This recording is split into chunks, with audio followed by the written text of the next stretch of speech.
Corona से डरना जरूरी है। नमस्कार, मैं चविष्का अत्री और आप देख रहे हैं हरियाणा न्यूज। देश में कोरोना वायरस के एक्टिव केसों की संख्या 7,264 पहुंच गई है। केरल में सबसे ज्यादा 1920 केस हो गए हैं।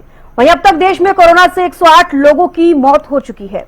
बता दें कि कोरोना वायरस से लगातार दूसरे दिन 10 से ज्यादा लोगों की मौत हुई। स्वास्थ्य विभाग के अनुसार रविवार को 11 मरीजों ने जान गंवाई।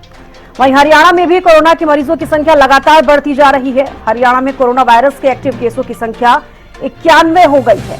वहीं कल गुरुग्राम से कोरोना के 9 और रोहतक से 1 मामला सामने आया है।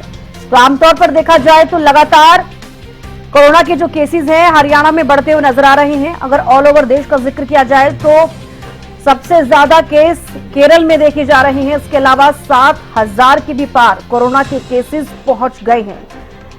हेल्थ एक्सपर्ट्स अगर ये कह रहे हैं कि इस बार का जो वेरिएंट है वो काफी माइल्ड है, तो आप अब इस चीज से अंदाजा लगाइए कि अगर वो वेरिएंट माइल्ड है तो इतने ज्यादा केसेस क्यों आ रहे हैं।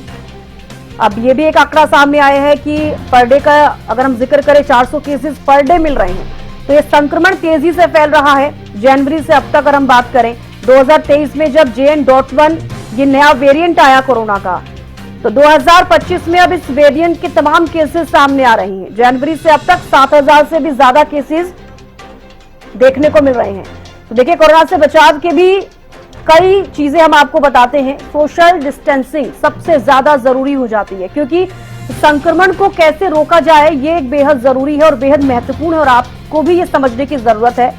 हालांकि हेल्थ एक्सपर्ट्स अपनी अलग अलग राय देते हैं, डॉक्टर्स भी अपनी अलग अलग राय देते हैं, लेकिन आपको खुद को भी समझना बेहद जरूरी है।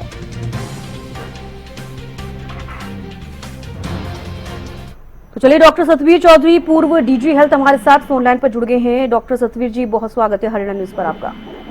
धन्यवाद जी, बहुत बहुत धन्यवाद जी। सतवीर जी, सबसे पहले तो मैं आपसे यही पूछना चाहूंगी, JN.1 जो 2023 से अब तक हम नया वेरिएंट देख रहे हैं, लोगों के बीच में डर का माहौल है। क्या ये वाकई जो वेरिएंट है वो काफी माइल्ड वेरिएंट है या फिर चिंता का विषय है? क्या घबराने की जरूरत है? सबसे पहले मैं चाहूंगी आप इसी चीज का सवाल दें जो दर्शक जुड़े हैं, ताकि वो समझें कि क्या इससे डरना जरूरी है या फिर इससे समझना जरूरी है। ठीक है, धन्यवाद सविता जी। पहली बात तो मैं ये बताऊं कि आपको मैं मुबारक देता हूँ, धन्यवाद करता हूँ कि आपने अच्छा टॉपिक लिया है। नहीं तो आजकल आमतौर पर फालतू बहस होती रहती है, हनीमून पे कैसे डेथ हुई, क्या हुआ है, किसी चीजें फालतू चीजों पे ज्यादा बात होती है। और जिसके लोगों को जागरूकता करना है, जो सरकार का भी काम है, मीडिया का भी काम है, वो आप बहुत बखूबी निभा रहे हैं और बार बार ये प्रोग्राम देते हुए बहुत अच्छी बात है। दूसरा जो आपने कहा कि जो नया वेरिएंट आया है, देखो ये तो चोर सिपाही की लड़ाई है। वायरस तो बार बार अपने रूप बदलता रहेगा, उसे रूप बदला है, 2 बार बदला है और भी बदलता रहेगा। हमें उससे बचने के लिए तरीके इजाद करने पड़ेंगे बार बार। तो ये चीज अच्छी बात है। लकीली अभी तक जो वेरिएंट है वो उतना सीवियर नहीं है। सीवियर इसलिए नहीं है कि सीवियर हम उसको गिनते हैं जिसमें मौत होने के चांसेस होते हैं। और टेक्निकली अगर वायरस गले में जुकाम और खांसी ही करता है सिर्फ और छाती में, ट्रेकिया में नीचे नहीं इन्वॉल्व होता, तो हमें लगता है कि ये जानलेवा शायद नहीं होगा। तो अभी तक जो स्टेटिस्टिक्स आ रहे हैं कि टेस्ट की इन्वॉल्वमेंट बहुत कम हो रही है। जैसे कि सेकेंड वेव में हुआ था, बहुत ज्यादा टेस्ट इन्वॉल्वमेंट हुई थी, बहुत ज्यादा लाशें बिछी थी, ऐसी कोई बात नहीं है। लेकिन इसका मतलब ये नहीं है कि वायरस से हमें सावधान ना रहें। वायरस टेस्ट को इन्वॉल्व कर सकता है, इंसिडेंस कम है। लेकिन अगर 10 लाख में से या 1 लाख में से एक आदमी को भी निमोनिया हुआ, चेस्ट इन्वॉल्व हुई, तो किसी भी वायरल बीमारी का वायरस को मार नहीं सकते। लेकिन 5-6 दिन में वायरस खुद ही खत्म हो जाता है, लेकिन वो 5-6 दिन में जो इम्यूनिटी कम कर देता है, उसके कारण और बैक्टीरिया अटैक कर देते हैं लंग्स को, तो बीमारी कॉम्प्लिकेट हो जाती है। तो इसलिए जिस एक आदमी को जिसको चेस्ट इन्वॉल्व हो गया, उसकी तो जान खतरे में है ना। तो इसलिए बिल्कुल इसको कैजुअली नहीं लेना है, सीरियसली लेना है, लेकिन डरना भी नहीं है, खौफ भी नहीं करना है। तो खौफ से हमारी इम्यूनिटी कम होती है। डरना बिल्कुल नहीं, सिर्फ सावधानी बरतनी है। अब मैं देखता हूँ आमतौर पर सब्जी मंडी है, मॉल है, सड़क है, कहीं पर भी या सरकारी सिस्टम में मैं देखता हूँ डिस्ट्रिक्ट कमिश्नर मीटिंग बुला रहे हैं, चीफ सेक्रेटरी मीटिंग बुला रहे हैं और राजनीतिक लोग रैलियां कर रहे हैं, रोड शो कर रहे हैं, कहीं पे कोई मास्क नहीं, कहीं पे कोई अवेयरनेस नहीं। ये मैं राजनीतिक और ऑफिसर्स का इसलिए जिक्र कर रहा हूँ कि मीडिया में दिखाया जाता है, बार बार उन्हीं के फेस दिखाए जाते हैं। अगर उन्होंने मास्क नहीं लगाए हुए, लोग कहेंगे कि ये हमारे नेता है, अफसर है, इन्होंने तो मास्क लगाए नहीं है, हमें क्यों बेवकूफ बना रहे हैं ये। तो यानी कि सावधानी बरतनी बेहद जरूरी है, डरने की जरूरत नहीं है, लेकिन अगर ये वेरिएंट आया है और इससे अगर कोरोना का संक्रमण फैल रहा है तो इससे सावधानी बरतेंगे तो कहीं ना कहीं इसकी रोकथाम हो सकती है। ठीक है डॉक्टर साहब, आपके पास लौटूंगी। हमारे साथ संजय राठौर भी गुरुग्राम से जुड़ गए हैं। संजय, देखिए हरियाणा के लिहाज से मैं बात करना चाहूंगी। हालांकि पूरे देश में कोरोना वायरस के जो मामले हैं लगातार फैल रहे हैं, 7,000 से ऊपर हो चुके हैं, लेकिन हरियाणा में देखिए 10 नए मामले सामने आए। गुरुग्राम में सबसे ज्यादा 9 मामले सामने आए, रेवाड़ी में भी एक मामला सामने आया, रोहतक में मामला सामने आया, माफ कीजिएगा। तो देखिए लगातार अगर हरियाणा में भी बढ़ रहे हैं तो क्या कुछ वजह है? दूसरी चीज मैं ये पूछना चाहूंगी, क्या कोई ट्रैवल हिस्ट्री है या फिर किसी और वजह से संक्रमण फैल रहा है? संजय। बिल्कुल छब्बीस के जिस तरीके से देश भर में लगातार कोरोना के मामले में जो इजाफा हो रहा है, उसके साथ साथ दिल्ली से सटे हुए गुरुग्राम के अंदर भी आए दिन कोरोना के नए मामले सामने आ रहे हैं। बीते दिन की बात करूं तो हरियाणा में सबसे अधिक 9 मामले गुरुग्राम में सामने आए और अभी तक की बात करूं तो गुरुग्राम के अंदर कुल 148 मामले सामने आ चुके हैं, जिसमें से 111 लोगों ने कोरोना को मात दिया। अभी भी 37 एक्टिव मामले जो है गुरुग्राम में है और लगातार स्वास्थ्य विभाग अभी भी लगातार लोगों की जो मॉनिटरिंग कर रहा है, साथ ही साथ कोरोना के जो टेस्ट हैं वो बढ़ाए गए और बीते दिन की बात करूं तो 350 से अधिक लोगों के कोरोना के सैंपल लिए गए हैं। ऐसे में दिल्ली से सटे होने के साथ साथ गुरुग्राम में सबसे बड़ा कारण ये भी है कि दिल्ली से सटा हुआ गुरुग्राम में और लगातार जो मामले सामने आ रहे हैं, जैसे 10 में से मैं बात करूं, एक मामला उसकी ट्रैवल हिस्ट्री पाई जाती है। अन्य जो मामले जिस तरीके से गुरुग्राम से दिल्ली हो, नोएडा हो, तमाम जो लोग हैं अपने व्यवसाय के लिए, अपने जॉब के लिए प्रतिदिन लाखों लोग आवाजावन करते हैं। तो ऐसे में कहीं ना कहीं एक बड़ा कारण ये भी है कि गुरुग्राम में आए दिन कोरोना के मामलों में इजाफा देखा जा रहा है। लेकिन वहीं पर रिकवरी रेट की मैं बात करूं 24 का, तो लगातार वो भी काफी बेहतर है। जिस तरीके से 148 मामले गुरुग्राम में सामने है, जिसमें 111 लोगों ने कोरोना को मात भी दी है। ऐसे में कहीं ना कहीं इस जो वेरिएंट है, डरने की जरूरत नहीं है, बल्कि एहतियात बरतने की जरूरत है। और एहतियात में कहीं ना कहीं गुरुग्राम की जनता थोड़ी सी लापरवाह, मैं कह सकूं तो थोड़ी लापरवाह जरूर नजर आ रही है। जिस तरीके से कोविड नियमों की जो पालना करने के लिए वो चाहे स्वास्थ्य विभाग हो या फिर जिला प्रशासन हो, लगातार लोगों से अपील कर रहा है कि वो बढ़ते हुए मामलों को देखते एहतियात जरूर बरतें और कोविड नियमों की पालना करें। लेकिन गुरुग्राम में ये कहीं ना कहीं थोड़ी सी अनदेखी जरूर, लोग जागरूक नजर नहीं आ रहे हैं। जी बिल्कुल, देखिए दिल्ली में भी लगातार केसेस बढ़ रहे हैं। ऑल ओवर दिल्ली एनसीआर का जिक्र करें संजय, लगातार केसेस बढ़ रहे हैं। आप कह रही हैं कि गुरुग्राम में एहतियात नहीं बरत रहे लोग, सावधानियां नहीं बरत रहे हैं, जो एडवाइजरी लगातार जारी की जा रही है उस पर ध्यान नहीं दे रहे हैं और एकमात्र यही एक कारण हो सकता है जिससे कि और भी ज्यादा संक्रमण कोरोना का फैलता हुआ गुरुग्राम में नजर आ रहा है। स्वास्थ्य विभाग का जिक्र किया जाए, कितनी तैयार स्वास्थ्य विभाग, क्योंकि आमतौर पर देखा जा रहा है कि कई तरीके की चीजें अस्पतालों में की जा रही हैं और अगर मरीज पहुंच रहे हैं तो क्या उनकी देखरेख में क्या किया जा रहा है? सबसे पहले ये भी पूछना चाहूंगी, आइसोलेशन वार्ड में क्या उन्हें रखा जा रहा है या फिर होम आइसोलेशन रखा जा रहा है? संजय।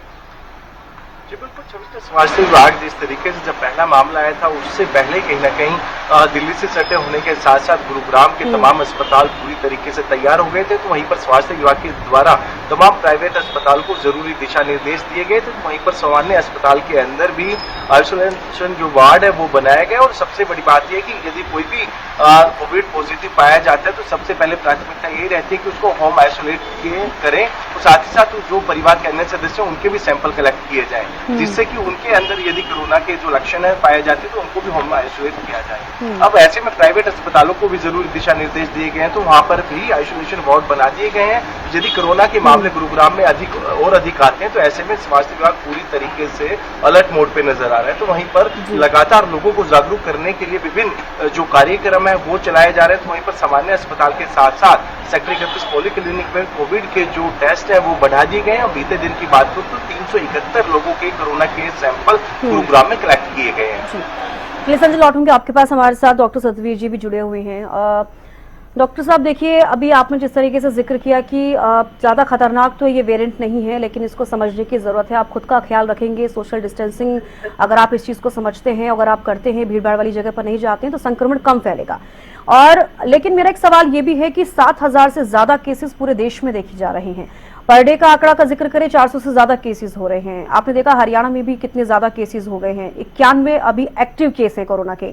तो आप क्या समझ पा रहे हैं इससे कि खतरनाक कितना है? वो तो आपने बताया कि ज्यादा खतरनाक तो नहीं है, लेकिन स्वास्थ्य विभाग जिस तरीके से अलर्ट है, क्या कोई चिंता का विषय तो नहीं है? क्योंकि जिस तरीके से सर्दी खांसी जुकाम जो हो रहा है, सिर्फ उसको इसी तरीके से समझा जाए या फिर कुछ और भी लक्षण इस वेरिएंट के निकलकर सामने आ रहे हैं? हाँ शविष्का जी, बिल्कुल ठीक आपने बताया। जो सर्दी जुकाम है जी, आमतौर पे पहले ये थिंकिंग होती थी कि जब मौसम बदलता है नवंबर दिसंबर में जुकाम होना शुरू हो जाता है, लेकिन अब एयर कंडीशनर हर घर में लग गए हैं। जो कोई गरीब आदमी है जो सड़क पे भी काम करता है, वो भी जब अब अपने ठेकेदार से पैसे लेने जाता है, एयर कंडीशन चैम्बर में घुसता है, तो उसकी एनवायरमेंट ठंडे से गर्म में चेंज होती रहती है। तो हर आदमी आजकल के सिस्टम में हर आदमी एक बार 20 डिग्री टेम्परेचर में है, अब थोड़ी देर बाद वो 35-40 डिग्री में है। तो जो नाक और गले की जो ग्लूकोजा है उसकी सेंसिटिविटी जो ठंड में पहले जुकाम होता था वो चीज चेंज हो गई है। तो पहली बात तो हमें लोगों को खौफ नहीं करना, ये बताना है कि ये सिंपल जुकाम ही है। लेकिन अगर किसी को जुकाम है, किसी को तकलीफ है, तो पहली ये मोटी बात कि उसके पास ना जाएं, बार बार हाथ धोएं और थोड़ा उससे दूर रहें। पहले ये प्रिकॉशन भी लोग नहीं बरत रहे। अभी संजय जी बता रहे थे कि प्रशासन अपील जारी करता है, प्रशासन एडवाइजरी जारी करता है, लेकिन वो सीरियसनेस दिख नहीं रही जी। जो अपील जारी करने वाले हैं वो खुद मास्क बिल्कुल नहीं पहन रहे और मीटिंगें बिल्कुल फालतू मीटिंगें बुलाई जाती है। मीटिंग बुलाई जाती है और मीटिंग बुला के कह दिया जाता है कि जी इकट्ठे ना हो।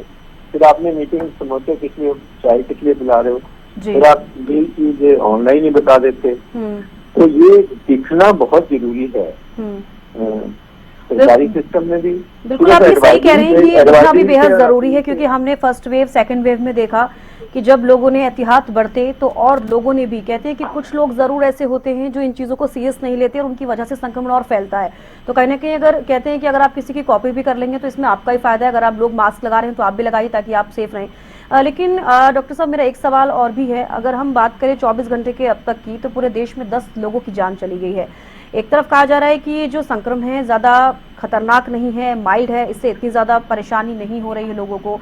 तो ये किन लोगों को सबसे ज्यादा अटैक कर रहा है? ये जो नया वेरिएंट है, किन लोगों को सबसे ज्यादा सावधानी बरतने की जरूरत है कि इस संक्रमण से उनको ज्यादा बचना है, जिनके ऊपर सबसे ज्यादा ये प्रभाव डाल रहा है? ये भी आपसे मैं समझना चाहूंगी।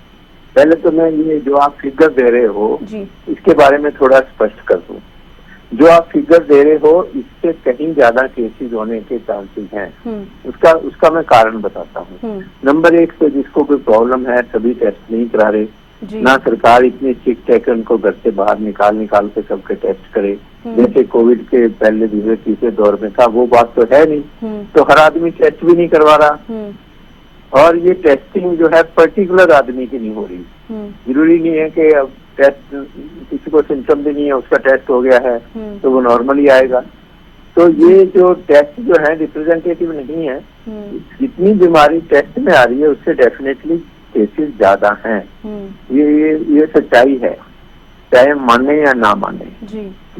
तो इस हिसाब से केसेस नॉर्मल से ज्यादा है, लेकिन लकीली किस्मत हमारी इसलिए अच्छी है कि ये जो वायरस है ये छाती को ज्यादा नहीं पकड़ रहा है, सिर्फ गले में और ऊपर के अपर यूआरसी में रहता है।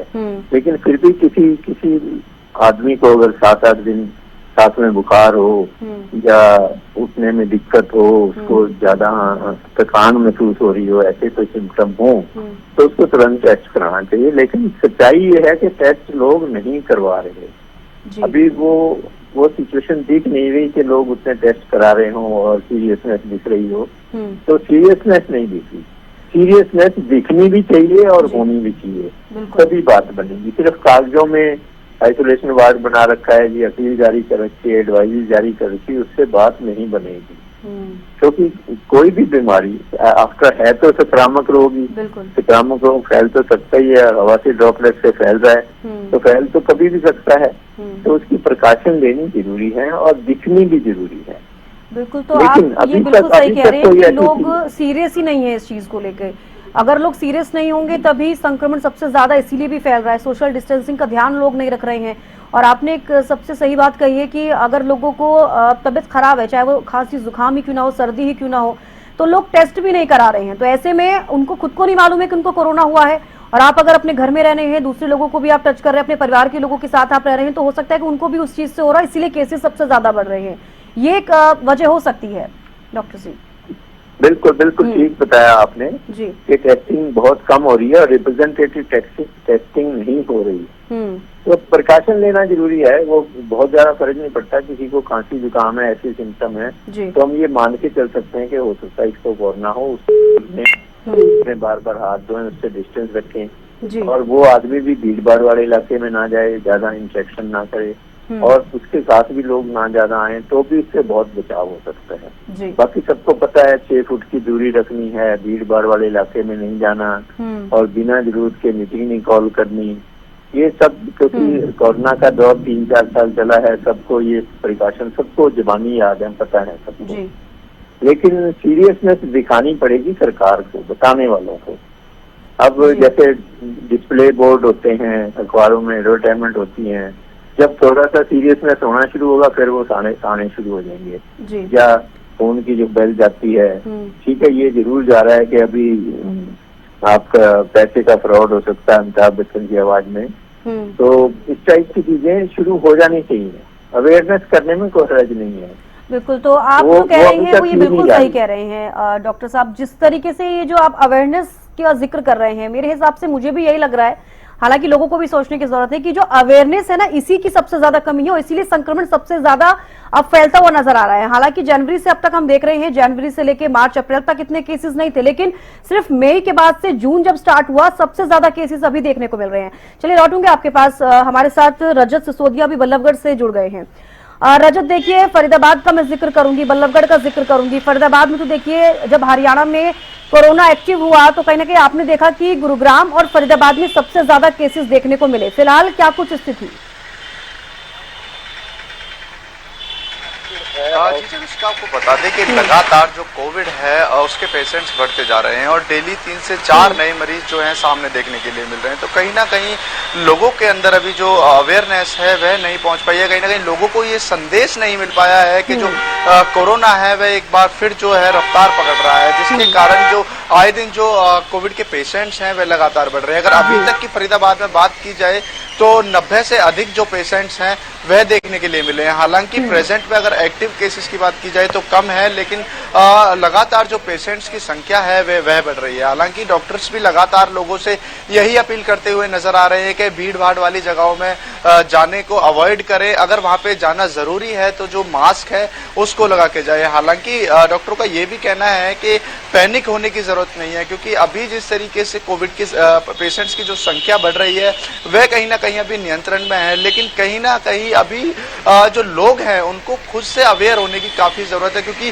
तमाम जगहों पर हम देखते हैं जो भीड़ भाड़ वाली जगह है, क्योंकि जैसे फिर मार्केट हो या फिर मॉल वगैरह, शॉपिंग मॉल वगैरह हो, तो कहीं भी लोग जो है अवेयर होते हुए नजर नहीं आ रहे। किसी के भी फेसेस पे मास्क देखने के लिए नहीं मिल रहा। तो इसके अलावा जैसे सैनिटाइजर के यूज के लिए लगातार डॉक्टर बोल रहे हैं, तो ऐसी कोई भी अवेयरनेस लोगों में देखने के लिए नहीं मिल रही है। तो इसके अलावा आपको बताना चाहूंगा कि फरीदाबाद में भी लगातार जो कोविड के पेशेंट्स हैं वे लगातार सामने आ रहे हैं। हालांकि डॉक्टर्स जो है वे लगातार लोगों से अपील कर रहे हैं और जो पेशेंट्स हैं उनका भी अच्छी तरीके से ख्याल रखा जा रहा है। हालांकि जो पेशेंट्स हैं वे जल्दी जल्दी ठीक भी हो रहे हैं। ऐसा कोई केस सामने नहीं आया है कि कोविड से किसी भी मरीज की जो है मौत हुई हो, लेकिन फिर भी जो कोविड है इस बार पैनिक करने वाला तो नहीं है। लेकिन जिस तरीके से लगातार मरीजों की संख्या बढ़ रही है और आए दिन जिस तरीके से पेशेंट्स निकल के सामने आ रहे हैं, तो कहीं ना कहीं ये चिंताजनक बात जरूर है कि आगे अगर कोई खबर नहीं आई है कि हरियाणा में किसी कोविड मरीज की मौत हुई हो। हालांकि देश भर में बात की जाए तो अभी 100 से ज्यादा आंकड़ा पार हो चुका है जिनकी मौत हुई है। बेहद शुक्रिया रजत, हमारे साथ आप